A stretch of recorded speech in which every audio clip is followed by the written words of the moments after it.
stole. That's what it felt like. My sleep, my weekends, my sanity, stolen by endless tenant calls and surprise repair bills. I jumped into real estate investing, dreaming of passive income, but property management felt like the most active nightmare imaginable. One brutal winter, a pipe burst in Unit 3.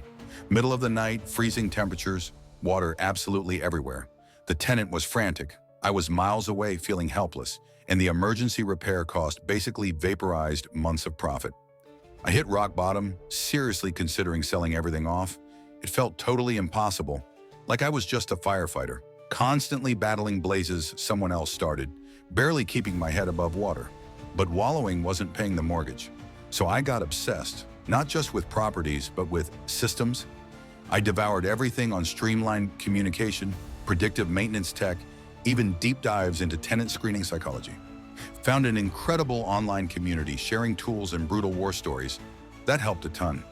Started using project management software, the kind tech startups use to handle repairs efficiently. Automated tenant onboarding saved so much time. It wasn't instant magic, but slowly, surely the chaos retreated. The late-night panic calls dwindled. The emergencies became manageable hiccups, not financial disasters.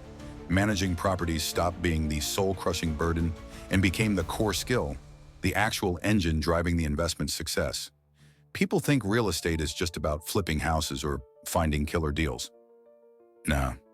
The real game, the hidden unlock, is mastering the messy, human, day-to-day grind of management. That's where you build something truly resilient and lasting.